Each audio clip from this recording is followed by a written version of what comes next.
करते हैं। पहले तो अरमान, जो इंपॉर्टेंट नतीजे आए हैं वो बताइए। जी, कई सारे नतीजे आते हुए दिखे, जिसमें सबसे पहले अगर आप बात करें अशोक लीलैंड की, यहाँ पर अगर आप देखें ओवरऑल जो हमारा अनुमान था, आय के अलावा हमारा अनुमान से जो है बेहतर नतीजे आए हैं। आय लगभग 33% बढ़कर आई है। मार्जिन्स की बात करें 8.9% से बढ़कर 11% पर आते हुए दिखे हैं, जो हमारा अनुमान था 10% का। और मुनाफा अगर आप यूँ देखेंगे तो आपको गिरावट दिखेगी 17% की, पर आप जो एडजस्टेड पैट देखेंगे वहाँ पर आपको 61% की जो है बढ़त दिखेगी, क्योंकि पिछली बार अगर आप देखें एक्सेप्शनल गेन था लगभग 470 करोड़ का, हालांकि इस बार भी 56 करोड़ का है, पर आप इसको एडजस्ट कर दे तो आपको मुनाफे में, एडजस्टेड मुनाफे में लगभग 61% के आसपास की ग्रोथ आती हुई दिखेगी। एनएमडीसी यहाँ पर आय लगभग 14% नीचे गिरकर आई है। मार्जिन्स अगर आप देखेंगे वो 40% से गिरकर 37% पर आते हुए दिखे, पर हमारा अनुमान जो था वो लगभग 35% के आसपास का था, और मुनाफे में देखेंगे लगभग 22% का आपको उछाल दिखेगा। डिक्सन की बात करें तो वहाँ पर आय लगभग 4% बढ़ी है। मार्जिन्स जो है, मार्जिन्स भी थोड़े इंप्रूव हो गए हैं। ग्रॉस मार्जिन्स की बात कर रहा हूँ मैं, 9.2% से बढ़कर 10.2% पर आए हैं। और नॉर्मल इबिटा मार्जिन्स की बात करें वहाँ पर भी इंप्रूवमेंट है, 4% से बढ़कर 5% पर के आसपास आते हुए दिखे हैं, जो कि हमारा अनुमान 4.6% के आसपास का था। बायोकॉन जो हमारा अनुमान था उससे बेहतर नतीजे आए हैं। आय 57% बढ़कर आई है। मार्जिन्स 24.6% से बढ़कर 26% पर आते हुए दिखे हैं, और हमारा अनुमान जो था वो 23% का था। हमारा अनुमान मार्जिन्स को गिरावट का था, और उसके अगर आप कंपैरिजन में देखें तो मार्जिन्स बढ़कर 26% पर आते हुए दिखे हैं। पॉलीप्लेक्स कॉर्पोरेशन यहाँ पर देखें तो ओवरऑल नतीजे आपको काफ़ी कमज़ोर दिखेंगे। आय में लगभग 12% के आसपास की गिरावट है। मार्जिन्स 20% से गिरकर सिर्फ 3.3% के आसपास हो गए हैं। इसी के चलते मुनाफे में भी आपको लगभग 96% के आसपास की गिरावट आती हुई दिखेगी। पर खबर ये भी आती हुई दिखेगी, प्रमोटर जो है वो लगभग 24.3% अपनी हिस्सेदारी एजीपी होल्डको लिमिटेड को 1380 करोड़ में बेचेंगे। अगर आप उस हिसाब से कैलकुलेशन करके देखें तो लगभग 1810 के भाव पर जो है ये शेयर प्राइस आता है, जो कि अगर आप मौजूदा भाव देखेंगे तो वहाँ से लगभग 19% प्रीमियम पर है। और अगर आप इनका ओवरऑल अगर बैक स्ट्रक्चर देखेंगे तो ये जो कंपनी है एजीपी होल्डको लिमिटेड, वो एल गुरियर पेट्रोकेमिकल्स एलएलसी की जो है ग्रुप कंपनी है, और उस ग्रुप कंपनी का एक कारोबार जो है वो बीओपीपी का कारोबार भी है, जो पॉलीप्लेक्स कंपनी का भी कारोबार है।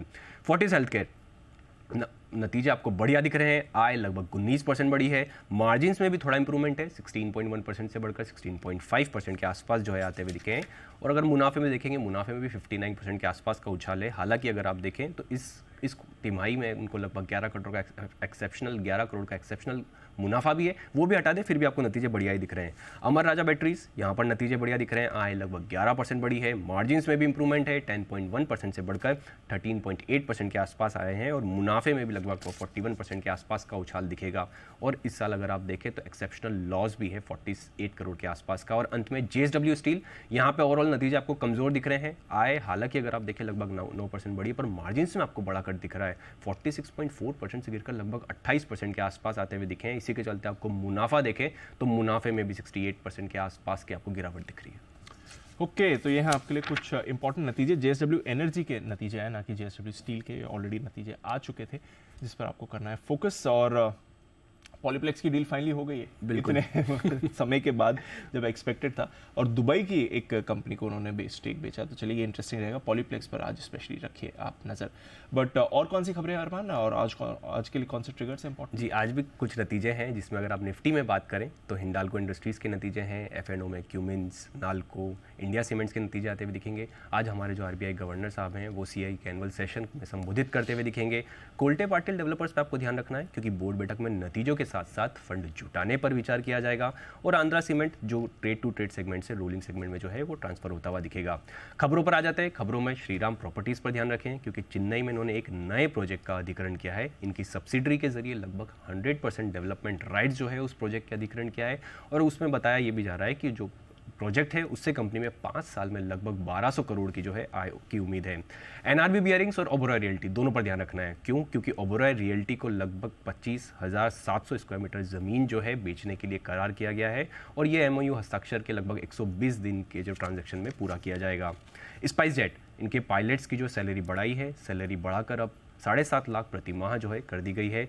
टीटीके हेल्थ केयर, यहाँ पर अगर आप बात करें तो शेयर होल्डर्स ने कंपनी की डीलिस्टिंग प्रस्ताव को मंजूरी दी है, और अगर मेजोरिटी के साथ डीलिस्टिंग प्रस्ताव को मंजूरी मिलती भी दिखी है। भाव अगर आप देखें, जो फ्लोर प्राइस था वो 1051 का था, और उसी फ्लोर प्राइस के तय के हिसाब से लगभग अगर आप मौजूदा भाव के हिसाब से देखें तो 17% डिस्काउंट पर है। और अंत में रोटो पंप्स पर बात करें तो 1:1 के बोनस शेयर्स को बोर्ड की मंजूरी मिलती हुई दिखी है। बिल्कुल, तो ये हैं आपके लिए कुछ और इंपॉर्टेंट खबरें, इंपॉर्टेंट कॉर्पोरेट डेवलपमेंट्स भी हुए हैं। शुक्रिया अरमान, ये सारी खबरें हमें बताने के लिए।